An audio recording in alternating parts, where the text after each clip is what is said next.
Welcome to another DK Custom Products video. I'm Dwayne, and today we're going to be installing an external breather system on this Gen 2 Milwaukee 8 bagger.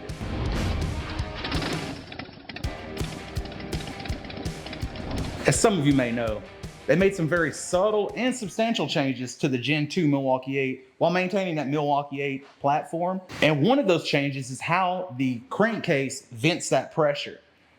From Gen 2 Evos all the way up to Generation 1 Milwaukee 8s, that pressure would build in here on the piston downstroke. We all know how it works.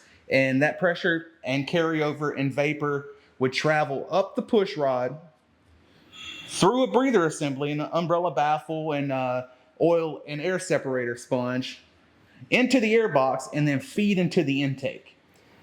We've offered provisions to vent stock air cleaners and many aftermarket air cleaners externally over the years, and to do that it always required drilling holes, tapping threads, rerouting hoses, making substantial modifications to a lot of air cleaners. Well, one of my favorite changes they made to these Generation 2 Milwaukee 8s is the way they vent.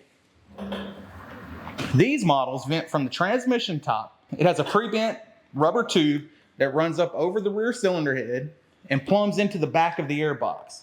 So literally all you have to do to vent these externally is reroute that hose. So I'm gonna show you how to do that right now. I know it's very hard to see, but on the top of this air box in all, virtually all Gen 2 Milwaukee 8 air cleaners, there is a hose fitting. It's gonna be a little easier on this bike because this tank is lifted, but you may have to remove your air box, you may not. But all you have to do, there's no hose clamps here, there's no clamps at all. You just push that hose off, you can work it off, it's sort of long hose bar, but you push the hose off. And one of the things that our external breather system comes with for these models is a cap to cap that off. So that's very easy. You can finesse it back there and get it on, no problem.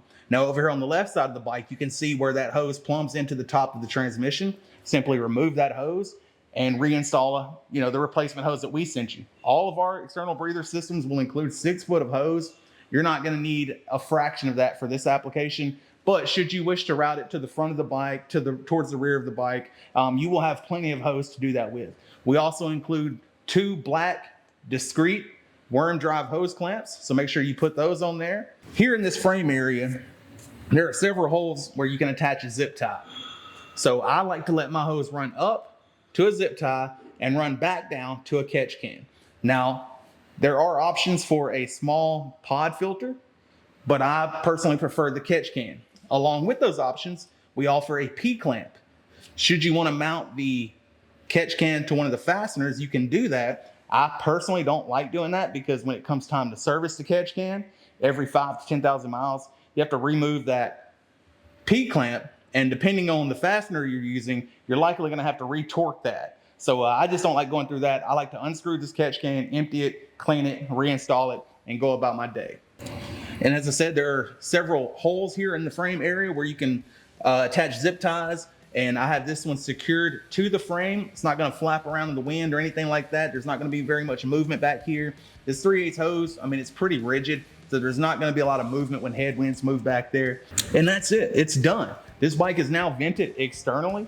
This works with virtually all Gen 2 Milwaukee 8 air cleaners. Of course, our air cleaners don't even have provisions to vent internally, and a lot of them do, A lot of them are EPA compliant, but this is the easiest, quickest way to get around that EPA compliance. Technically, you don't have to buy an external breather system from us. You could get yourself a 3/8 hose and run it out to the ground like the older bikes did. But I like the catch can because it's not gonna make a mess in your driveway, and it looks kind of cool too. It kind of hides in plain sight right there. And to me, aesthetically, it's a very pleasing add-on to this bike. Now, we've done several videos on the detriments of venting that hot, oily crankcase vapor internally. It's not just about oil carryover, it's also that hot vapor. That stuff exceeds 130, 140 degrees. That compromises performance. That oil carryover compromises longevity. And the only reason Harley does it is because of the EPA. But we don't have to do it that way. If you have any questions at all about installing one of these on your bike, whether it be a Gen 2, a Gen 1, a twin cam, a Sportster, whatever it may be, make sure you shoot us an email to support@dkcustomproducts.com. Give us a call, 662-252-8828. Y'all ride safe out there.